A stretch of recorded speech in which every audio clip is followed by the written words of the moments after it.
To support this podcast, go to positivesarcasm.com/donate. Any amount is appreciated. Once again, positivesarcasm.com/donate. Thank you and enjoy the program.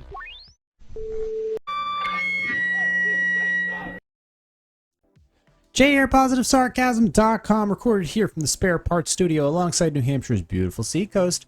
For entertainment purposes only. Like, subscribe, share, donate. PositiveSarcasm.com/donate. Any amounts appreciated. You can contact me directly through Instagram at @positive_sarcasm. You can hit me up directly through my website. Go to the contact page, positivesarcasm.com, or you can simply email me directly, positivesarcasm@outlook.com. I have 20 scenarios that I would like to ask the question, and then I will offer you my opinion.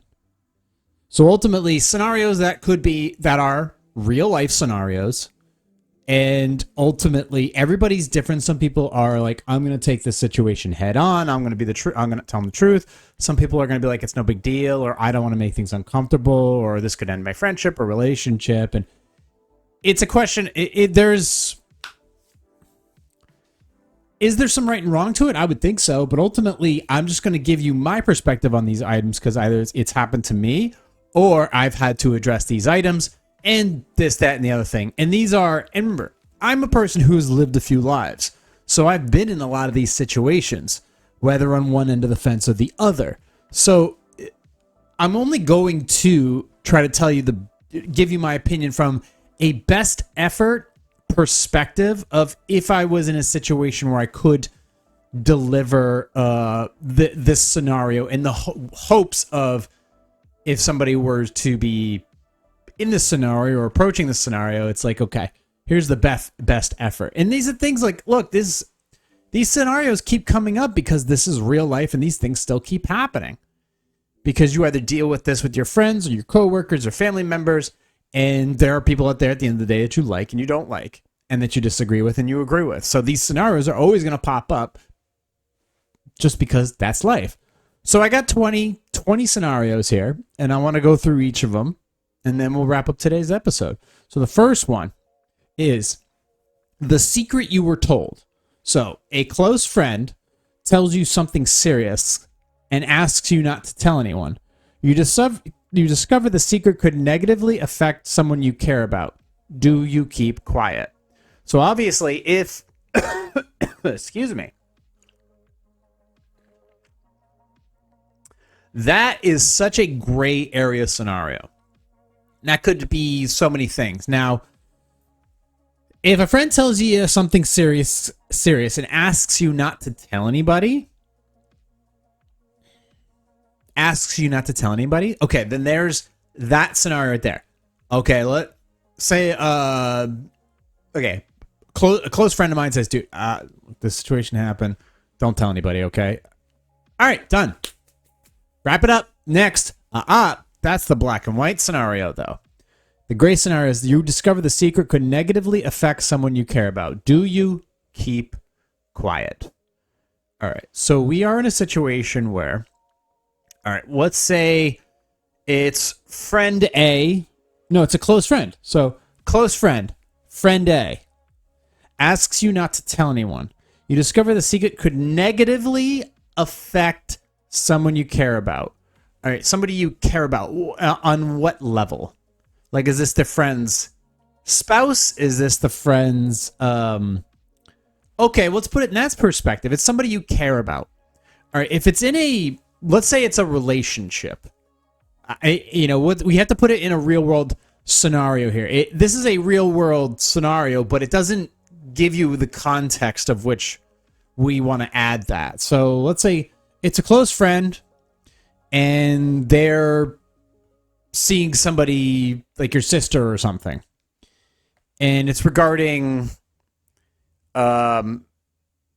it's money. Let's say it's a money thing. If it's a money thing, like for example, dude, I lost all my money in gambling, or and your sister or cousin is involved, and it negatively is going to affect them. Do you say anything? It's like, first you start with, hey, this is not my relationship. So your first effort, I guess, would be to persuade the person, hey, I'm not going to say anything about you either A, losing money and gambling, B, cheating, another scenario, I quit my job, and now there's a money flow problem in the house. Or like that. Those are some scenarios I could throw out to you that seem obvious. Like a close friend of yours tells you something serious and asks you not to tell anyone. You discover the secret could negatively affect someone you care about. Obviously, it's a close friend that is being negatively affected, or it's a family member. There you go. These are scenarios where it's like your first situation is not to say anything. That's because it is on in our society. The responsibility falls upon the individual who is telling you this serious thing to act. Like, they did something, it's serious. It could negatively affect someone you care about. It is on the responsibility of the individual telling the secret to fix the problem. They've told you there's a problem, and it could affect somebody that they're with. So they're going to have to say something. They're going to have to fix the problem because it could negatively affect somebody. Okay? So it's on the individual who told something serious to do something about it. Hey, you're telling me something. I'm not going to say anything, but you better fix this. Because if this ends up hurting them in the long run, then I'm going to have to step in and say something or do something. So you better fix this problem before it becomes an issue where it negatively affects this person that I care about. You obviously care about them. I care about them. All right, cool. If it's infidelity, that's a relationship issue. Because, look, at the end of the day, it happened. This is something that would have reared its ugly head to begin with. Now, ultimately, is it your place to say something? I'd say no.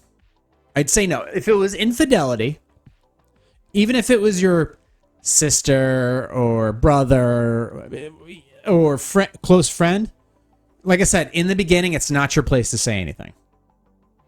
But it is absolutely your place to be like, hey, man, morally, if it's a moral thing, hey, man, that's morally incorrect.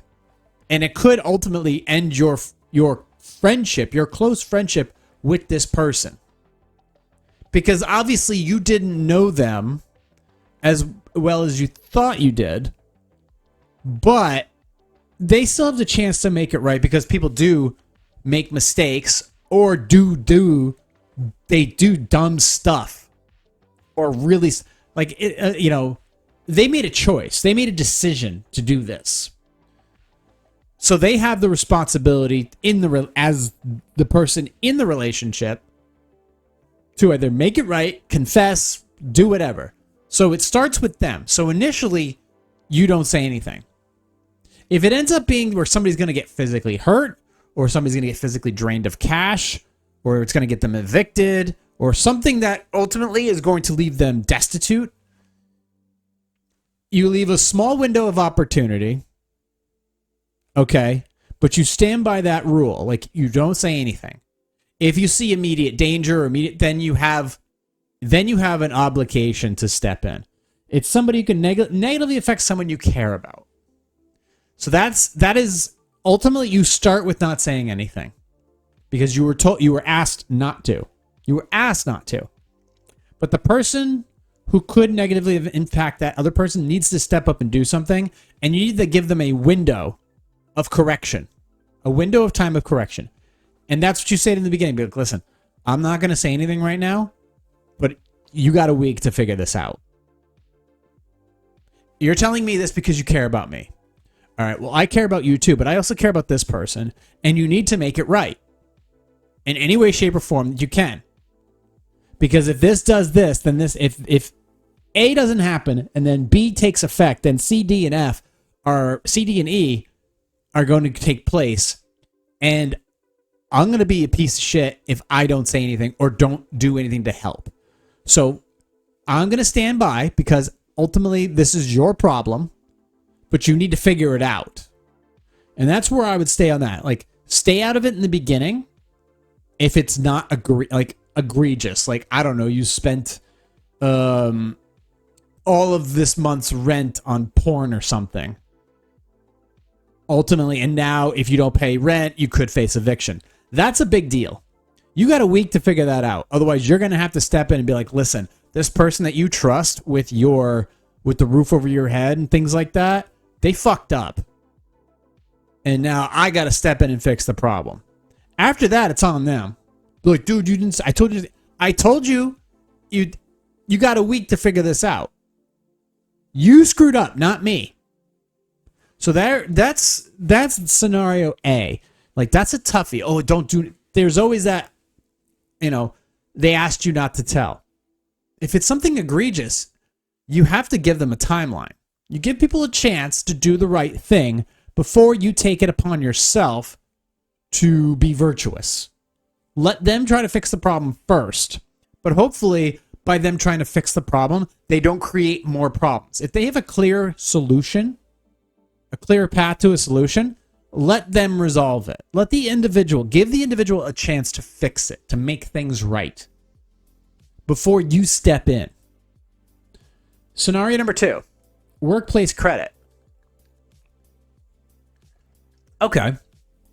Your coworker takes credit for an idea you created. Your boss praises them for it. Do you speak up immediately or let it go? Pick your battles. So I've said many times in this on this microphone that I hate workplace stuff. I hate workplace drama like this. Absolutely fucking despise it. I would never work in an environment like this. I would never tolerate an environment like this. I would never tolerate people in my life who act like this. And what you want to do is you don't want to burn the bridge you are about to cross for the exit point. If you have to deal with people like this, my immediate response is, if you have to deal with people like this on a daily basis, you need to exit that company. You need to exit that company flat out. But you need to prepare for that exit. Because if it's going to happen once, it's going to happen again. Now, first thing I would do is I would approach the person who did this. So if they take credit for an idea you created, I mean, this is a very grayish thing. Do they know that you created this idea? Were they are not already working on this idea as well? Were you guys in the same meetings? Blah, blah, blah. Do they have access to your source materials?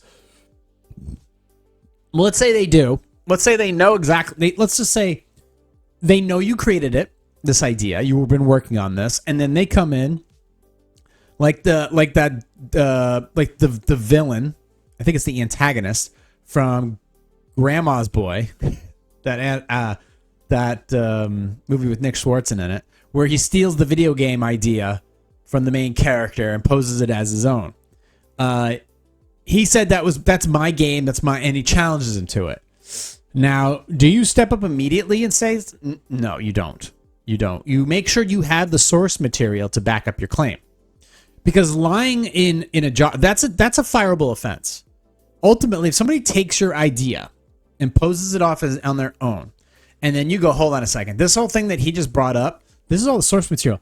This is mine. I came up with this idea. This is all the stuff that I've been working on for months, and I was planning to present it on next Tuesday, some of the things, but I was waiting to make it concrete first. And then this jerk off comes over here and blah, blah, blah, and it's like, okay. That is technically a fireable offense. If you steal material from another coworker, it's absolutely that's termination. You could be terminated for that at any regular job. But if you're in a situation where you think that this might be tolerated, and it's be like, oh, well, blah, blah, blah, which in a corporate environment, easy to get away with, then you probably need to start preparing to leave. And as you prepare to leave, and as you actually get your confirmation of leaving, when you go to leave, you cite that reason.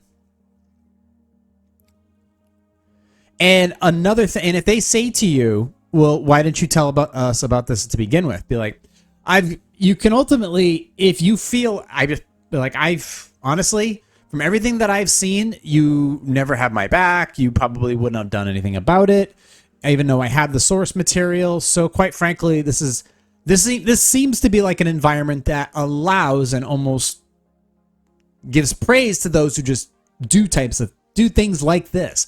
So ultimately, I think I'm better suited elsewhere, and then part ways. So that type of situation is clear. Like if it's a job that you love and somebody comes in and apparently shows some real untrue character, then you go for the throat. But if it's just a job that you are just trying to advance in, where your skills could be better used at another company, or quite frankly, to start your own business, peace out. Get out of there. And then burn the bridge. And then ultimately be like, listen, and it could ultimately create a culture change. Be like, you leave, and then they'd be like, you know what? We saw that material. We realized they were lying. This person's no longer with the company. We want you to come back, and we want you to head this thing up. And if they do make a virtuous attempt to be like, we're going to turn this around. We want to start a new thing, and we want you to be a part of it. And that thing that you were talking about, that's a great idea. Can you work with us a little bit more? Sure, but you've only got a few days of sitting with me to kind of correct this. Otherwise, I'm just going to continue with my notice, and I'm going to piece the fuck out. And you know what, man? That is a pretty clear-cut scenario, because people, it does say out there, like, oh, it's hard to get a job. Not if you aren't actively searching and applying and working at it. You only need one job. You only need one job in reality. For the people who are not, and I'm not talking to the people, oh, you can't afford, I'm not talking about those people. I'm talking about people who have a thing that they're in that pays the bills, that does all the things, that helps them save for retirement, helps them go on vacation and buy things for their girl. That type of person. The responsible person. That's who I'm talking about. I want to talk to the responsible people. And if somebody's taking your ideas and treating them as their own, and ultimately it's at a company that you don't want to waste any more time in, leave. Leave and burn the fucking bridge. It's okay. Burn the bridge. If you know how to burn a bridge, you can learn how to build one. So I would just leave. Don't waste your fucking time. That one actually was pretty easy. So that was about workplace credit. Next one is the friend who always cancels. Ooh. The friend who always cancels. I'm guilty of this. Well, I'm not always guilty. I decline things a lot because I'm generally very busy. I'm generally very busy doing other things. So I don't cancel. I'll say I can't make it because I generally can't. I generally cannot. I'll try to make time for things as always, but ultimately there's a lot of things I just can't do. I appreciate these people and I love them a lot. It's just a lot of times I can't do things. And yeah, some people just said don't bother inviting me to things because they're just not going to be able to make it. And it's like, I get it. It's okay. I'm not in that environment where I can attend such things or do such things. Every once in a while, the invite comes out and I can do it though. I'm like that rare occurrence. But this is a person who always cancels. Your friend repeatedly cancels plans at the last minute, but gets upset when you stop inviting them. How do you handle that?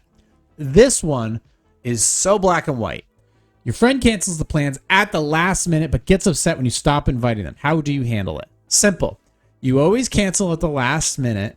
It screws up my plans and the people and the other people that are involved. So I stop inviting you or I stop making plans for you because I'm just not sure that you're ever going to be able. Because a true friend, if they can actually make it or do something or stick to the plans, they'll make it work. Canceling plans at the last minute and being or is different than telling people, "Hey man, I can't make this." And like hey, there's a thing, you want to go to it? I can't. I got this thing. I'd love to, but I got this other thing that I'm doing. Or I'm gonna pass this. Being upfront from the very beginning is fine. Canceling at the last minute and you have a track record of doing this, it is completely justifiable why people stop inviting you to go to these things. whatever it is. Ultimately, it's on you. When you constantly cancel last minute, there's a reason the place I go to get my hair cut, if you cancel like at the last minute, they will charge you a no-show fee the next time you come in, because you're taking up somebody's emotional time to invite you and be like, hey, so-and-so's coming and things like that. And if you just keep canceling, it's like, dude, fuck this guy, honestly. So that one's that one's not really gray at all. That one's pretty black and white. If you have a history of this, then yeah, makes sense why you're not getting invited to things. And if ultimately people just stop inviting you to things, even though you never cancel, you always go, but they just stop inviting you, even that's okay. It's like, hey man, they just don't want me around really as much or at all. And that's okay. That's all right. People move on from you all the time.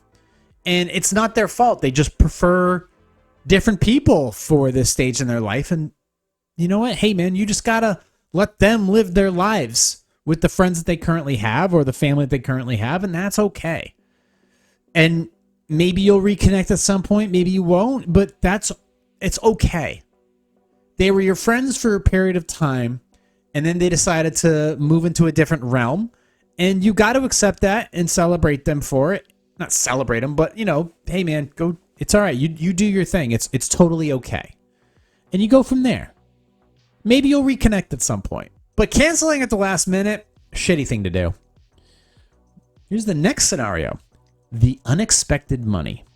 A store accidentally gives you too much change. You don't realize it until you're already home. Do you go back? The store accidentally gives you too much change. You don't realize. If it's like a small store that you frequent that they're ultimately going to know, then, yeah, go back. Just go back. Go back and be like, hey, man, if it's a lot of money, maybe you should say something, because you're going to show your face in there again. They're going to know, da-da-da-da-da. And it's cash. Cash is noticeable. So they're gonna know something. They're going to be, all right, I did. I might have given too much money. If it's a large chain, it's not your responsibility. It really isn't. That's on them. I'm sorry. And quite frankly, I don't. Yeah, I do. I care about small businesses a lot. So if it is very detrimental to a small business that you return the books to where they should be, yeah, you could say something like, listen, because you're a small business, you gave me this little extra money. It's $100. It's $50. It's $20. It's not earth-shattering, okay? It's not earth-shattering to you, but it could really affect somebody else's day. Ultimately, you could give the money back. And that's from the business. If it's a large business, I don't care. I don't care at all. It means nothing to them. It makes no difference whatsoever at all.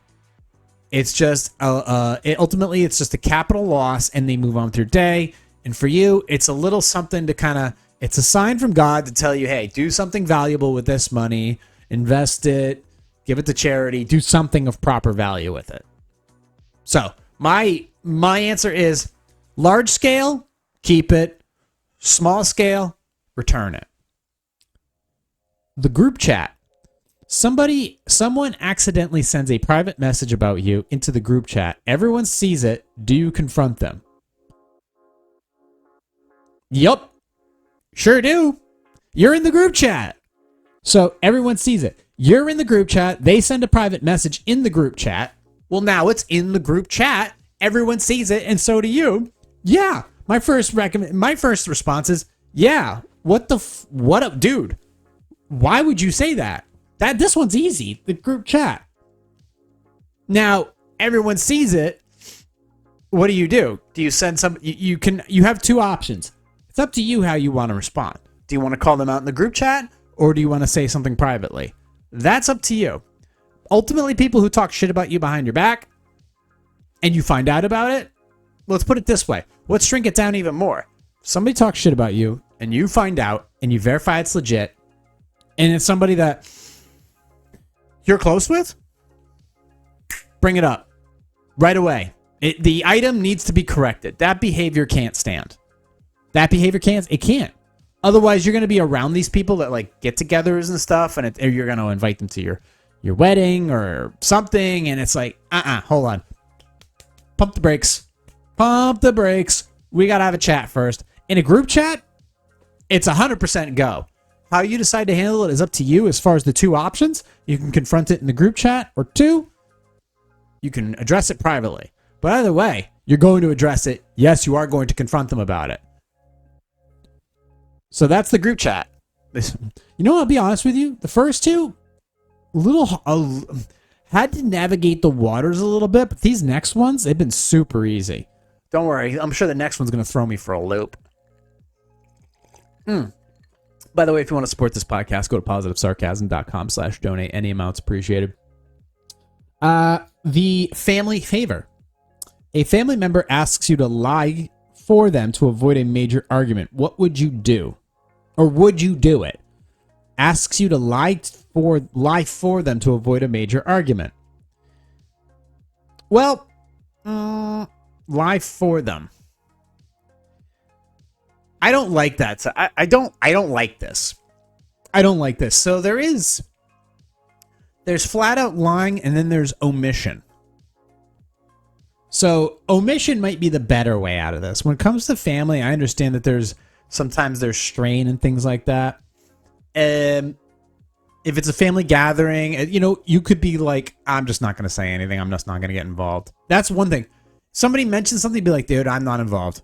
You could ask them. I got no idea. Go talk to them about it.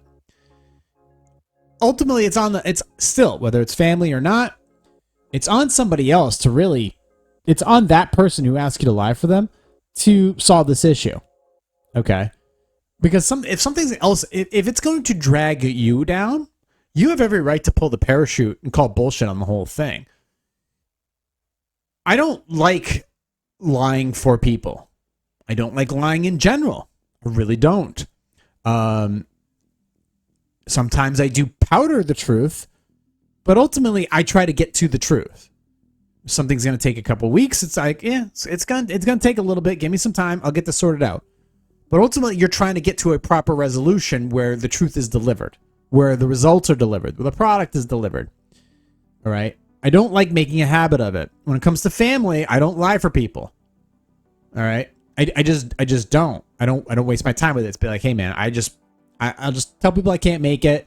That way I don't have to lie. Or ultimately I just be like, hey, you can deflect. Deflection is good. Hey, do you and you're like, I don't know. Hey man, go talk to them. I don't know what's going on. That's a good deflection. You go talk to them. You deflect to them. Has he said anything to you? Hey, what are you coming to me for? Go talk to them about your issues. I'm just here to show support. Blah blah blah.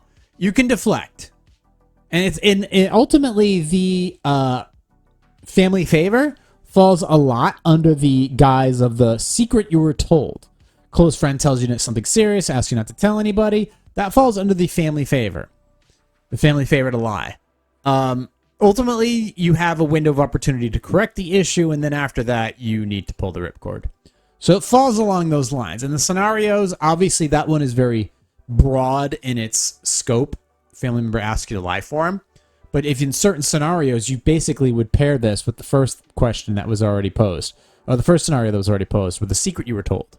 Same scenario, because the secret is an omission. There you go. Next one, the relationship test. Oh boy. Here we go.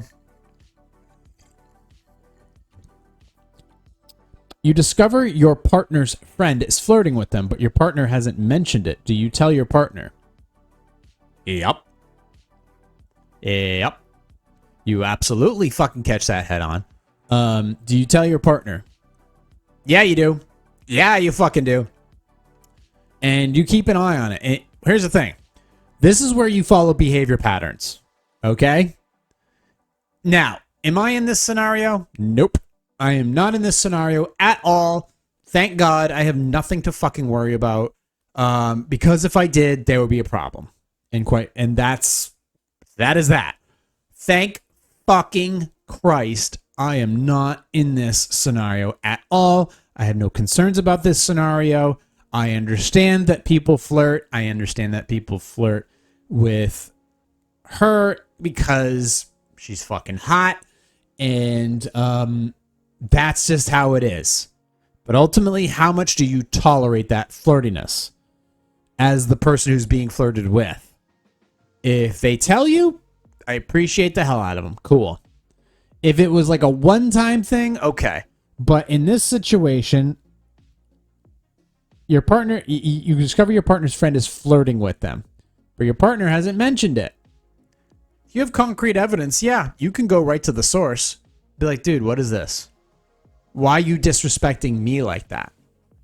Dude, I was just kidding. Dudes don't kid. All right? Dudes don't kid. When dudes flirt with other chicks, it's not a kidding thing.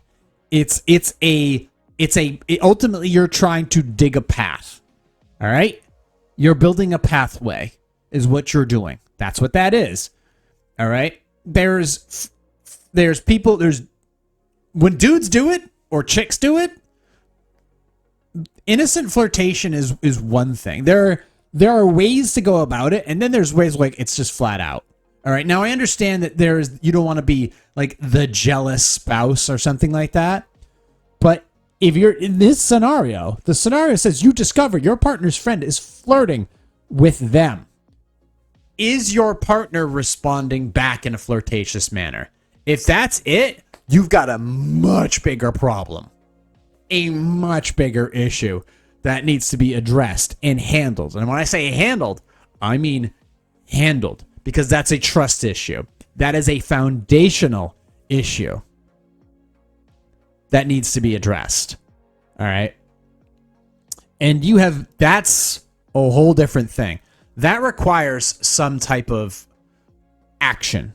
All right. And depending upon the situation and the dynamic of your relationship and the living situation of your relationship, that is different.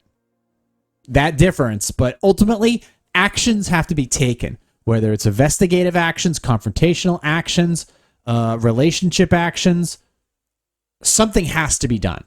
That you have to, if you discover flirtation and reciprocation, you've got problems. You've got major problems, and you need to address them because you don't want to be seen as a joke. You don't want to be seen as a barricade, a barrier of entry, as a problem. It's like I can do whatever I want. Oh, no, you can't. No, you fucking can't. All right. If I was doing it, role reversal. If I was flirting with somebody, and if somebody was flirting with me, okay, and I was reciprocating with the intent, that's the problem. Okay. I have gone out of my way to move away from all of this shit just so I can live in peace and quiet where I don't have to worry about these things. And ultimately, the only people that I quote unquote flirt with is these grandmas that walk up and down the fucking street. All right. That's about it. So unless I had a granny fetish, I don't put myself in scenarios where ultimately I could put myself in a position to do something incredibly stupid. All right. I try to keep that risk level really, really low. Okay, that's my take on it.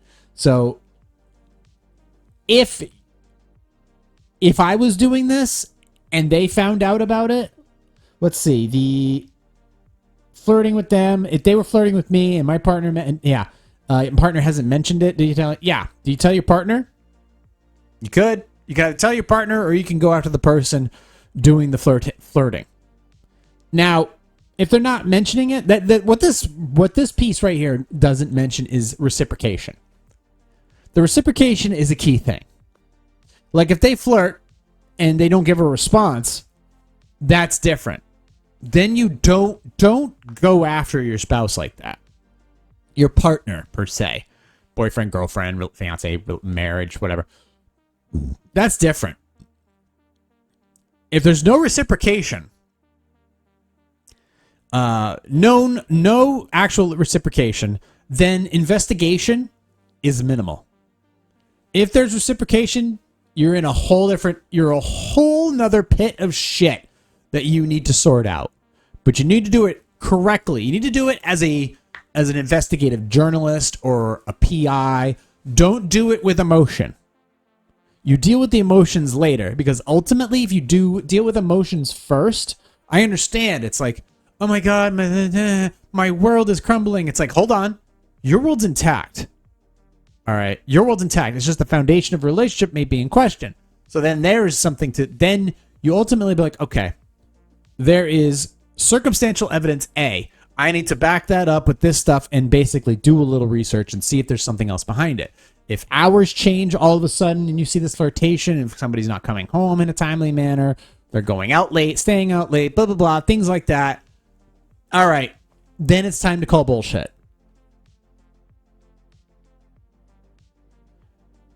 But that's a tough one. You have to take your emotions and put them aside until after, let's say it's worst case scenario, and the flirtation is leading to something more or has led to something more. Then ultimately, yeah, you bring it up. You bring it up and you confront and be like, this happened. You have a pattern of behavior of this. And you need to have an exit strategy, whether it's your place or their place or your together place. Have your exit strategy. But just know you need to stand up for yourself in this scenario. You have to. Because if they're not going to take you seriously, nobody's going to take you seriously. You have to. You have to stand up for yourself and deal with the emotions later. And make sure you do this safely and legally, however you would confront this. Do not go making threats.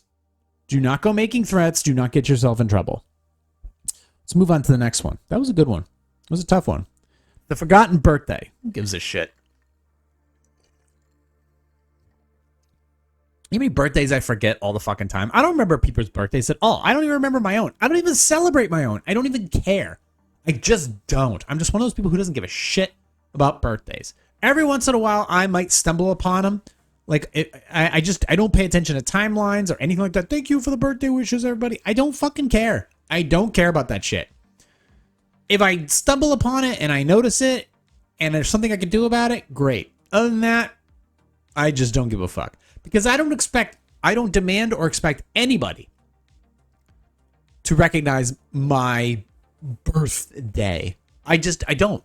I don't demand that of anyone. So I'm not hypocritical in this manner. All right. It's not one of those things that I'm tracking. It's just not one of those things. So in this scenario, someone you always celebrate, forget your birthday. A week later, they act like nothing happened. Do you bring it up? No. Someone who you always celebrate forgets your birthday. Whatever. Who cares? You really gonna fucking make a big deal out of this? No. They forget your birthday. You always celebrate them. Great. Keep celebrating them. Whatever. I mean, did you make a big deal out of it? It's like, dude, if you beat your birthday to death on like social media and they just don't care, it's like, dude, maybe you're the one who's just kind of birthday fatiguing everybody out and they just don't want to hear it anymore. So, look, when it comes to birthdays, whatever. Just fucking whatever. If you want to go out to dinner with a couple people, okay, fine. But ultimately, I don't give a shit. I don't. Never did. Never did. That being said, yes, I do buy presents for my fiance and things like that. I do that. I don't do it on the day. I just treat it in like a span of a month. You know, I do a couple things here and there this week because it's convenient. And then it compiles to, hey, I got you this, and this. There you go. Okay, so I am a nicer person. All right, I am. Don't let the prickly exterior fool you. I'm a decent person. I'm not the greatest in the world, but I do respect her. You know, hey, I'm another year older. Oh, I'm getting old. I'm getting wrinkly. It's like I do do things and buy things for her. You know, and sometimes for other people as well, for sure. I'm not so laser focused on it. Next one. The neighbor problem. Your neighbor constantly makes noise at night, late at night. You've asked politely twice, but nothing changes. What's your next move? Oh, man, I had neighbors. I lived in a college town for 3 years. As you guys know, I didn't ask my neighbors to shut the fuck up. I just reported it, right? Because they were being absolute dickheads. Absolute dickheads. And I didn't, in my opinion, fuck them. I didn't even bother going to the the property manager. I just went straight to the police. I told the police. I called the police, be like, hey, it's quiet hours here in the town. There's the town ordinance has a 10 p.m. Blah blah blah. They're blowing shit up. They're blasting music. They're being fucking dickheads. Tell them to shut the fuck up. Police did. Gave them a warning. They did it again. Made them a warning. And then they started kicking and knocking on my door and throwing fireworks off the patio into the street. And they're screaming and yelling, call the cops. I fucking dare somebody. Yeah, guess what, asshole? I recorded all that. I recorded all of that. The firecrackers thrown in the street, the screaming and yelling, and the making indirect threats. Yeah, I recorded all that and sent that out to the property management. So fuck them. Fuck you. Like, ultimately, constantly making late noise at light, you've asked politely twice, but nothing changes. Now, obviously, you don't want to be a fucking Karen. If you're a Karen about this, that's one thing. But ultimately, if it's really impeding like your sleep and things like that, yeah, your next move is the police. Your next move is the police, and you ask the police, please give them a warning. If they're being nice about it, please give them a warning. Police leave. Police leave, and then they turn the music up, or they get even louder. Now they're doing it in spite, because obviously they know that somebody called them. A report was filed, so they go even louder. You call the police again and be like, they're back at it again. Make sure you record it, though. If you can sit in your house or your apartment and then you record it and you can actively hear it on the recording, then you keep that and you call the police. Or you call property management and you go from there. If it's HOA, same thing. First of all, living in an HOA, fuck that. But the scenario is you've already asked them, so the cat's out of the bag. You've already said something to them. So they know. They're going to know that it's you. So now you have to deal with this. You're going to deal with the consequences of this afterwards. You're going to deal with the actions. They're going to be mad at you. Well, you know what? You've already been a stand-up neighbor. You've already asked them to quiet down. You've asked politely twice, but nothing changes. Yeah, police. Police go over there. They got guns. Tells them to shut the fuck up or you're going to get a summons. They could be nice. Be like, hey, please don't. Sorry, we'll keep it down. Cool. They'll go off with a warning. If they're dicks to the police will cite them. Be like, clear, summons issued. That's the end of it. Now you've got a fine you have to pay. And if they come to you with this fine, blah, blah, blah, blah, blah, guess what? They're now being confrontational. The police are going to get called again. And then just take it from there. Because now they're not being neighborly. They're just being dickheads. They're being disrespectful of the neighborhood that they are a community member in. That's a problem. So, next one. The $1,000 mistake. You receive $1,000 in your bank account by mistake. The sender is identifiable, but you desperately need the money. What would you do? Sent to your bank account by mistake. The sender is identifiable. You let the money... What I would do is I would sit on that money. I would take it, invest with it, put it in a high-yield savings account, and just let it sit there. And then quarterly, they check their books. If they see it, they come to you. They generally write you a letter being like, this money was accidentally introduced to your account. Now, you let the money sit for about a week in the account. You don't do anything with it. You let it sit there. Because if it was an accident, it can be withdrawn. Or ultimately, once it's in your account, I don't think they can actually just withdraw it. They need to actually send you a notice that this needs to be, returned or something like that. I don't think they can just take the money. Depends on the state, depends on the age, the institution, but ultimately, if it's in your account, it's your money. But this happens before. These accounting things, these errors, they happen all the time. They do. And ultimately, it's not your money unless it's written off as a loss. So what you do is you sit on it for a week. Nothing happens. Okay. Well, they haven't said anything. All right. You take that money, you put it in a high yield interest account that gives you like 3.5%, or you put it in like an ETF that's going to pay you some money, give you some monthly or quarterly dividends, and maybe it grows. Okay. And then after what, a quarter or a year goes by and they go, our accounting, it was sent to you guys by mistake. We need that money back legally, so you need to return that money. Cool. Sell the ETF, remove the money from the high yield savings account, give them the money back. You keep the interest. You keep the interest and you keep the profits. That way you at least got a little something out of your efforts from their mistake. They get their money back and they legally can't come after you. If they don't say anything, deuces. It's my money now, bitch. All right? That's what happens. There's a card. There's a chance card in Monopoly. It says like bank error in your favor. You receive like $50 or something like that. Sorry, bro. You never said anything. Next one. The cheating friend. You discover your best friend is cheating on their partner. They specifically ask you not to say anything. Do you respect their confidence or tell the partner? Not your relationship, not your problem. This is different than the scenario that says that it's somebody you care about. You discover your best friend is cheating on their partner. Is cheating. So actively cheating and will continue to cheat. They specifically ask you not to say anything. Do you respect their confidence or tell the partner? It's not your problem, bro. That's not your problem, and ultimately, it's not your friend. That's the hard truth. Bro, this is your problem. I don't know her, but apparently I don't know you. You're actively doing this. This is your problem. I want no part of it. And that you have to walk away from the whole scenario altogether. All right? And other people will join in on you. But ultimately, it's not your problem, but that's not your friend. You don't want to be around people like that. This scenario says is cheating actively doing this, which means it's been more than one occurrence. It was not a one-time thing. This is a constant thing. So you have there's not a good idea, bad idea, and terrible idea. This is a terrible idea. You need to remove yourself from the whole situation entirely. Be like, this is your problem. It's going to come back on you at some point, and I won't be around when it does.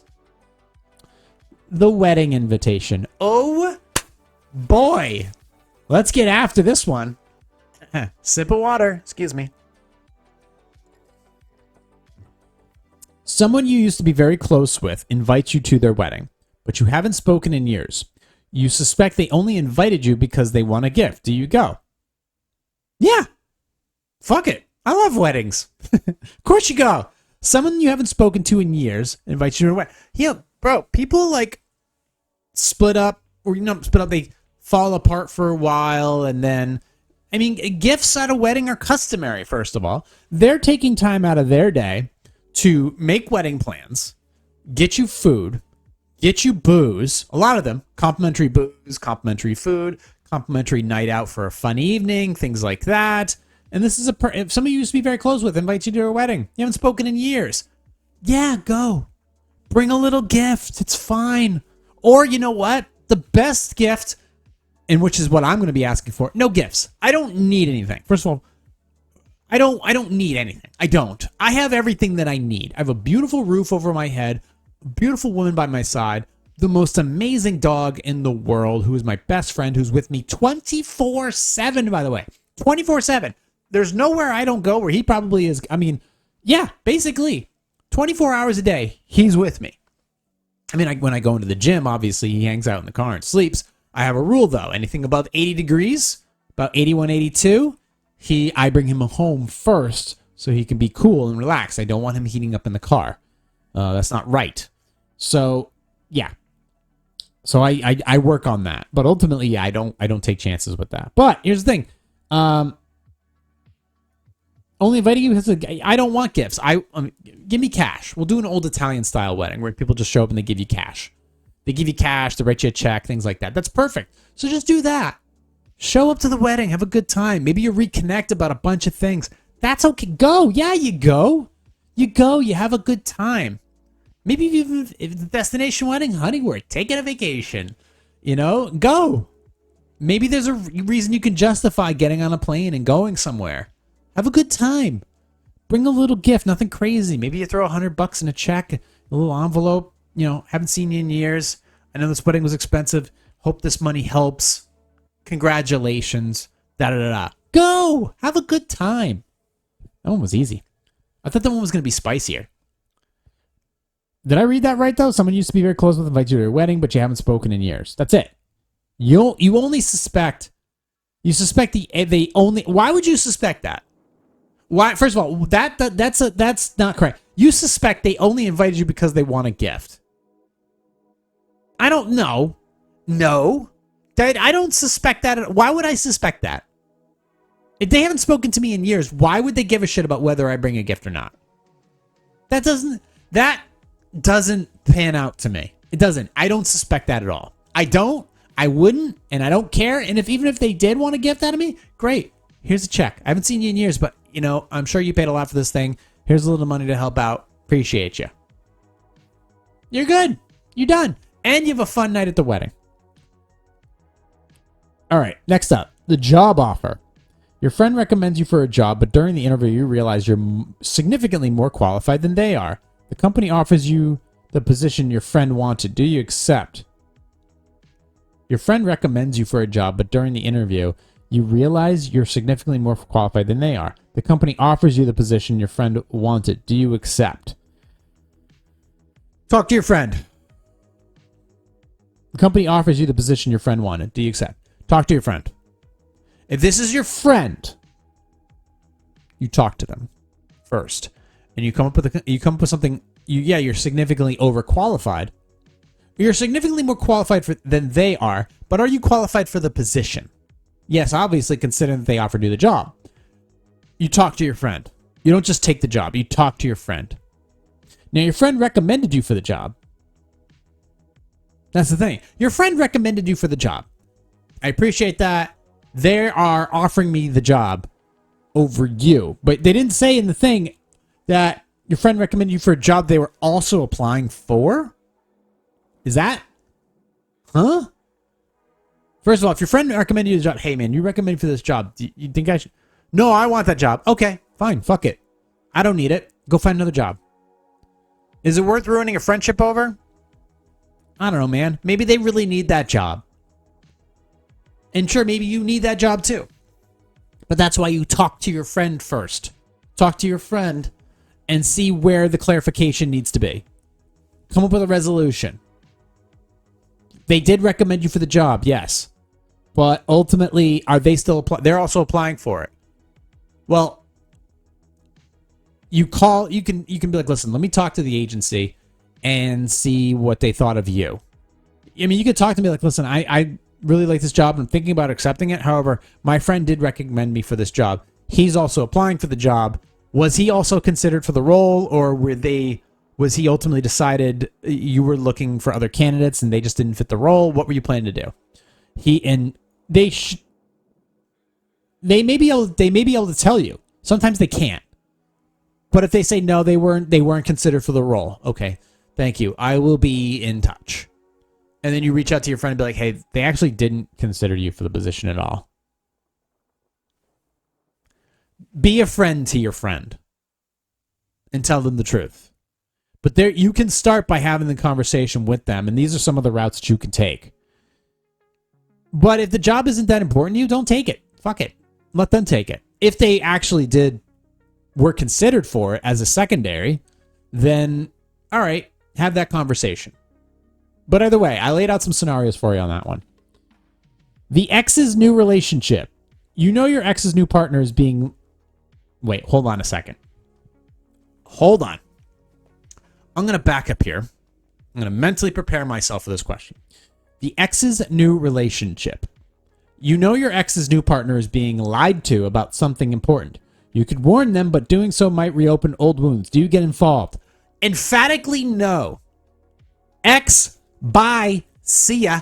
Have a great fucking day. Once you realize like all these things about your exes, you quickly realize, oh, that's right. I don't give a fuck. You were a piece of shit to begin with. So if you realize that they were a piece of shit, that's what I realized a long time ago. That yeah, piece of shit, piece of shit, piece of shit, piece of shit. And you're in a situation where you're in a relationship now that you're completely honest. You give a lot of effort. It's like, hey, this is me now. These people, you don't associate with first of all, you don't associate with your exes. You don't. Okay? You don't. You just don't. You move on. You move on and you go do something else. Okay? That is not your problem. They're not your friend. Okay? Your ex's new partner? What do you fucking care? You don't care at all. You really want to just blow that up and get involved? No. No. And that can have legal ramifications. You really want to go that route? Not your problem. Unless you see your ex fucking committing a DWI on the road, the only person you report that to is the police. Other than that, you stay out of it. That is not your problem. Go on to a fucking new beach, new ocean, new frontiers. Move on with your life. Not your problem. Easy peasy. They're being lied to. They'll figure it out. And if they don't, they're really fucking stupid. Next scenario. The borrowed car. You lend your car to a friend. They return it with a small dent, but don't mention it. You notice it later. Do you confront them? Depends on the car. It's like a truck, for towing things, and it's a kind of a beat up truck that's got a little dent in it. Whatever. But if it's like your commuter car that's like in good shape and things like that, and you take pictures of it before it leaves, and then it comes back with a dent noticeably, and be like, dude, yeah, say something. Be like, dude, what happened here? I let you borrow my car. I told you to take care of it, and I'm making mistakes. What is this? What the fuck is this?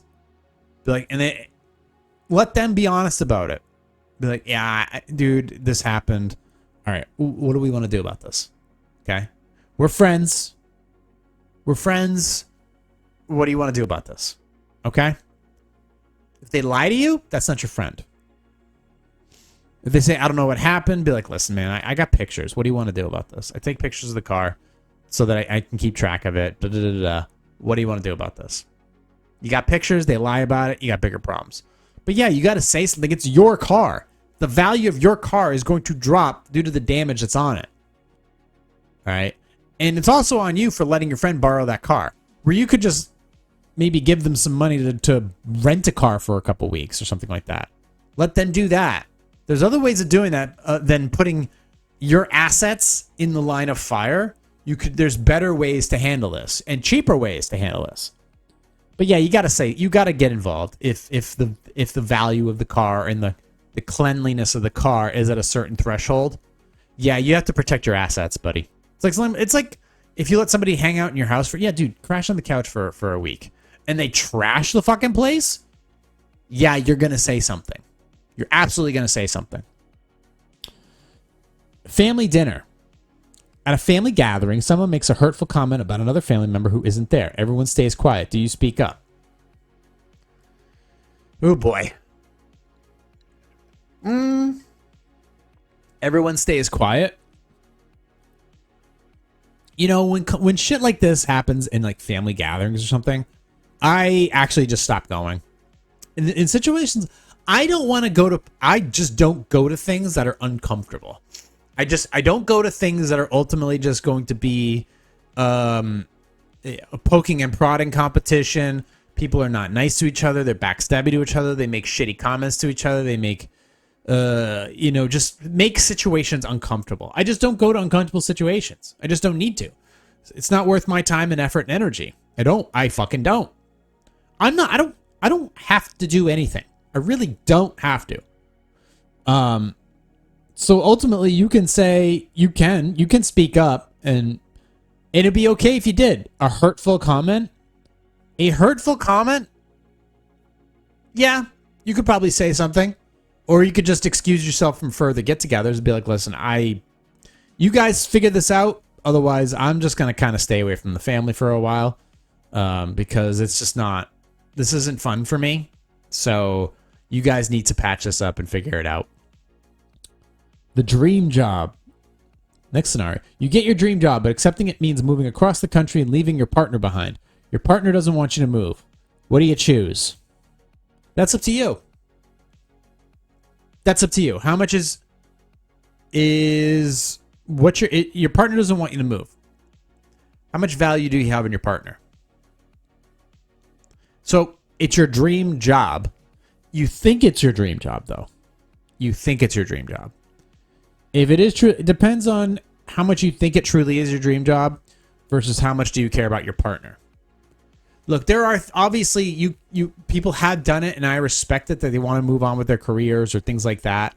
I get it. I get it. It really depends on your partner. Like if this is somebody you're planning on marrying, yeah, they don't want you to move. Well, they can come with you. They can come with you.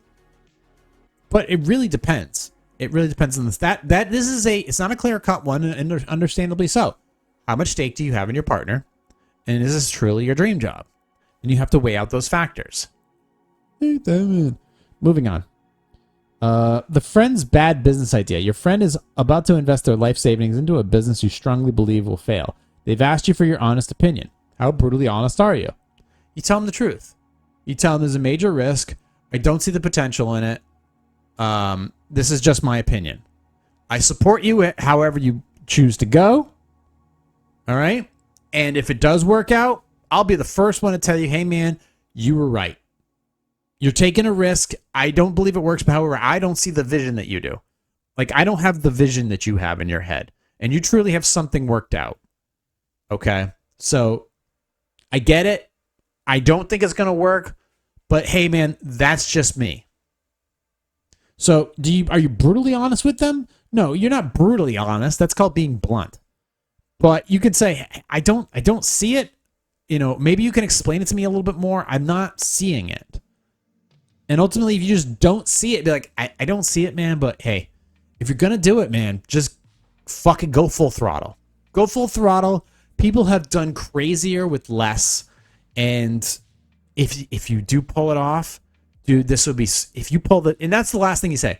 Hey, man, if you pull this off, this would be the coolest fucking thing ever. But you got to give your full effort into this. All right? You got to put your full into this. And this is something that's just truly boggling your mind, like field of dreams type stuff.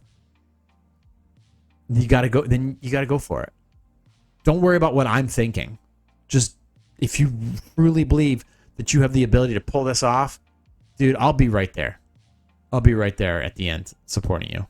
Okay? If I see any potential that this thing could actually take off in the way you said it is, I will be first in line, bro. And that's what you say to your friend.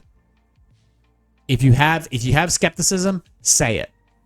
But don't just be like, nah, bro, that's fucking gay. I mean, you could, but you got to let them know. Remember, people see visions that you don't. People see visions that you don't, and you have to understand that it might actually work. It might actually work, and you have to support them. A friend posts a picture of you that you absolutely hate. They think you look great and don't understand why you're upset. Do you ask them to delete it? Yeah, you can ask them to delete it. You can ask them to delete it. You know, you don't like the picture. Okay, fine. Hey, man, can you delete that? I fucking hate that picture of me. I think it's absolutely awful. Can you delete it? I know you think it's awesome, but I don't like it. I get gross every time I see it. They might respect you. They might respect your wishes. It's okay. Be like, listen, it's nothing you. I love that you think of me so highly that you think that's awesome. I don't like it at all. See what they say. The difficult truth. Someone you love, this is the final one. Someone you love asks, do you think I'm the problem in my relationships? You honestly believe that they are. Do you tell them the truth knowing it could hurt them? Sometimes it's the best medicine. Sometimes it is the best medicine. Look, do you think I'm the problem in my relationships? If you have a constant string of failed relationships, then yes, there is always the chance that you have contributed in some way, shape, or form to the fall of the relationship. However, you're just ultimately they might be slowly improving in their way they handle relationships and getting better. I know I did over time, but there were some things that were absolutely unforgivable on my partner's side of the fence. But now that in the situation you're in now, you're like, hey man, I did learn a lot. Yeah, those people were shitty in the way they did things, but I ultimately have gotten better over time, and now I'm in the situation where I'm ready to give this honest effort with this amount of intelligence and emotional intelligence. But if they don't see the problems at all, if they don't see any of the problems that they've created in relationships that they have, yeah, you need to bring it up to them, because that's what friends do. Friends are honest. Friends are supportive. Friends are critical. Friends help keep other friends accountable. So yes, you have to say something. It hurts them. Yeah, it could hurt, but ultimately it could help in the long run. So yeah, as a friend, you have to do your friend's job. Just lying to your friend constantly is not going to help them be better people. If they are truly the problem. You think I'm the problem in relationships. If they are, yeah, you speak up. And that's how I would address that. But just remember, be a friend. And a friend is not somebody who is just a cheerleader. A friend is somebody who identifies situations as they see it. Like, for a perfect example, if you are close with somebody, but every time they go to a restaurant, they're not what you'd call courteous to the staff at the restaurant, whether it be the server or the cooks or the host or hostess, whatever, the wine person. After a while, that's uncomfortable, and you got to say something. Be like, hey man, I don't like going out to dinner with you because of this, and what's the deal? Oh, have that uncomfortable conversation. I know it sucks, but sometimes people come and then they just go. But I treat it the same way. If you're the problem in the relationship, yeah, you got to say something. But like, this is what I've seen. This is what I see. When you guys are together, I see this, and this, and it ultimately turns into this, and it's like, that's what I'm seeing. You're asking me. But I don't know. What do I know? But yeah, you should say something. Make sure it's honest and helpful and helps them identify and maybe improve. You can find me on Instagram at @positive_sarcasm. You can hit me up on my website, positivesarcasm.com. Go to the contact page, questions, concerns, comments. You can also email me directly, positivesarcasm@outlook.com. You can find this podcast anywhere where it's downloadable. Spotify, iHeartRadio, TuneIn, Podcast Addict, Apple Podcasts, just the whole spectrum. And of course, you can watch this episode weekly. YouTube, Positive Sarcasm Podcast. And of course, Rumble, Positive Sarcasm Podcast. There you go. There's the world. Dive in. Thank you for listening, watching, and subscribing. And I will catch all you folks next week. I think so. Recorded here from the Spare Parts Studio, alongside New Hampshire's beautiful and free seacoast for entertainment purposes only. This has been a Positive Sarcasm presentation.